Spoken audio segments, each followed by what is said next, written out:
Contact de Maroc. Contact de Maroc. Contact de Maroc.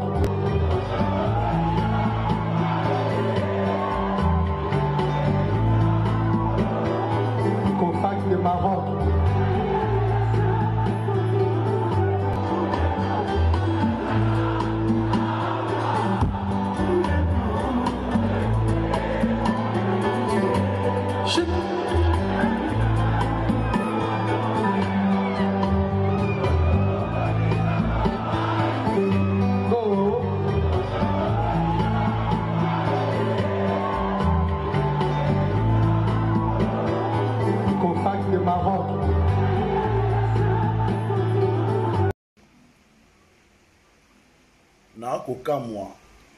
na kokamwa ba musicien oyo bozo koka koleka Fally Ipupa te na lobi bien ba artiste congolais oyo bozo koka koleka Fally Ipupa te.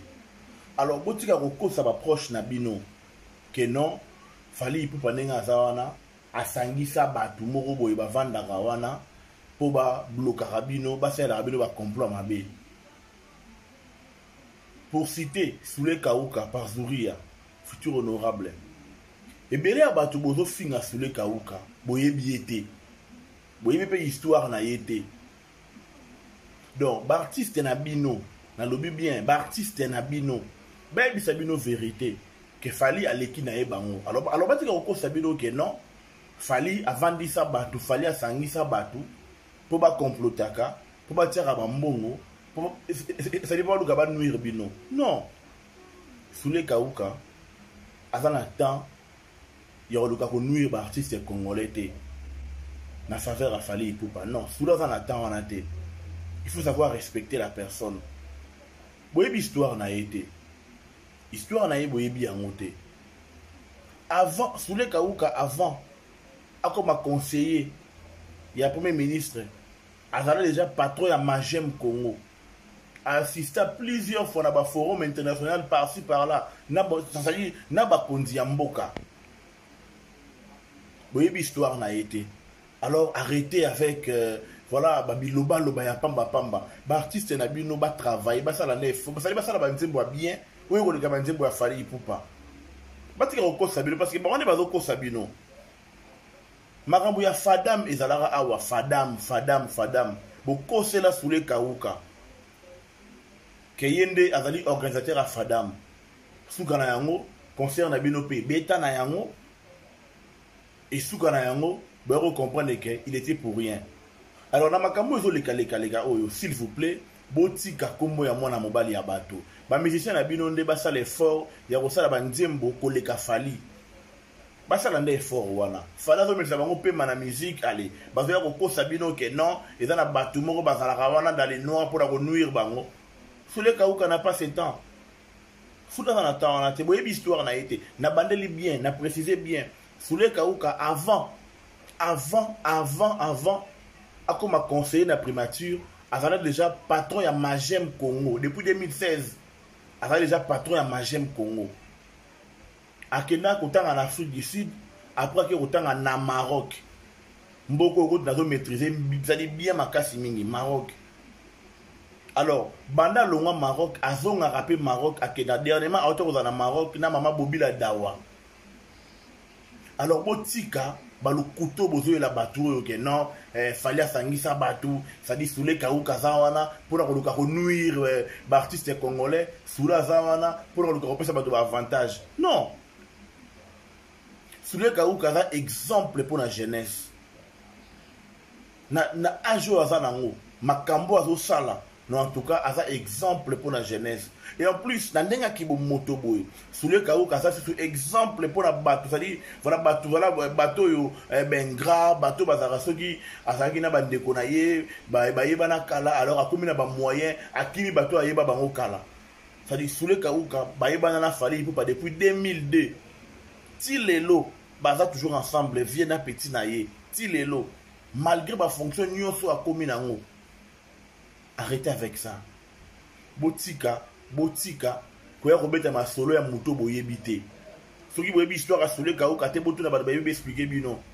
Avant comme conseiller premier ministre, azala déjà na balar na ye. Soule Kauka somba lopango na cité du fleuve avant akoma conseiller premier ministre na bandeli bien azala patron ya Magem Congo ti lelo société na Magem Congo ezali. Alors botika ko robeta masolo lukuta na kombo ya bato bazolo ba non non rien à voir.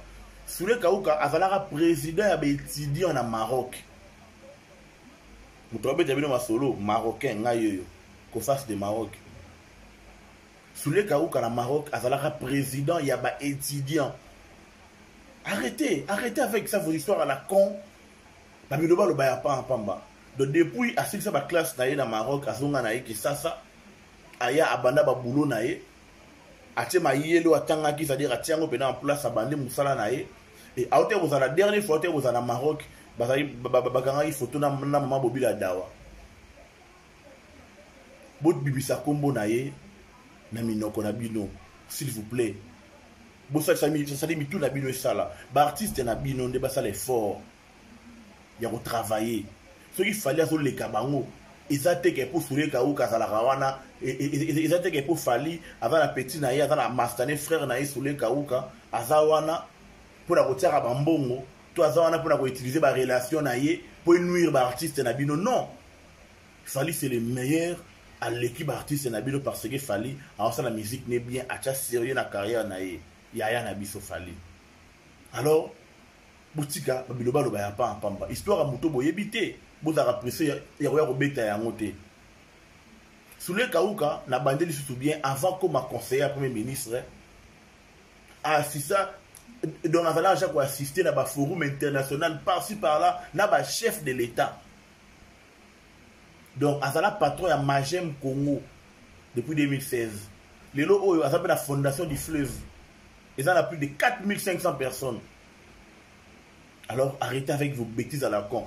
Soule Kauka na Fali Ipupa, ba travaillaka na marambo ya fondation. Fondation Yaya, fondation FIF, fondation Fali Ipupa. Nde sika Soule Kauka sa cadre. Alors na marambo ya musique ya Yaya. Pour misa kombo à Soule Kauka. Boutique on ba n'importe quoi. Na makambo boyebité. Soule aza exemple pour la jeunesse ya lelo. Soule Kauka aza exemple pour la jeunesse ya lelo.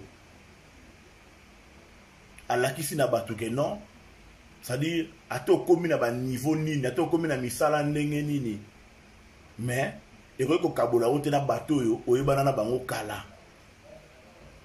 Eko c'est-à-dire que de moyen kabola na bango ezate ki bo moto wana aza nango. Kibo moto wana za nango yango wana lelo oyo na kati ya fondation ya Yaya.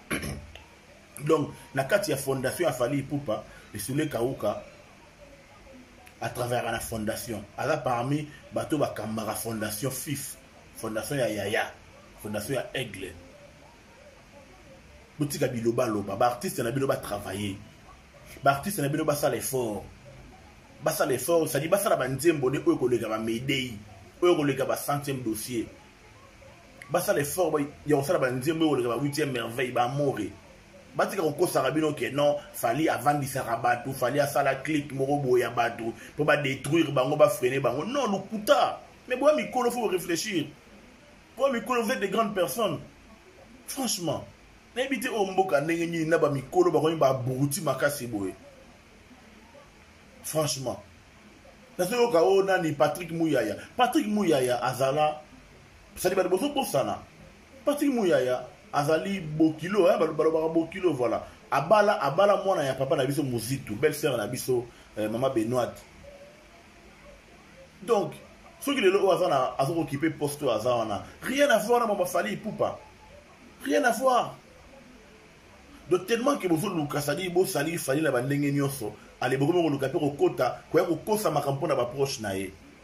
Ceux qui vous ont l'information, tu as tout na biso ça dit biso bato yebi, tu as l'information, tu as informé bino tu repèse bino en matière.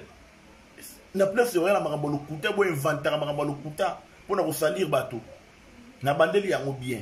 Soule Kauka azala patron ya Magem Congo. Oui, ça en 2016. Donc azala déjà patron depuis Kala. Et azala déjà voyager depuis Kala pour assister à un forum international par-ci par-là.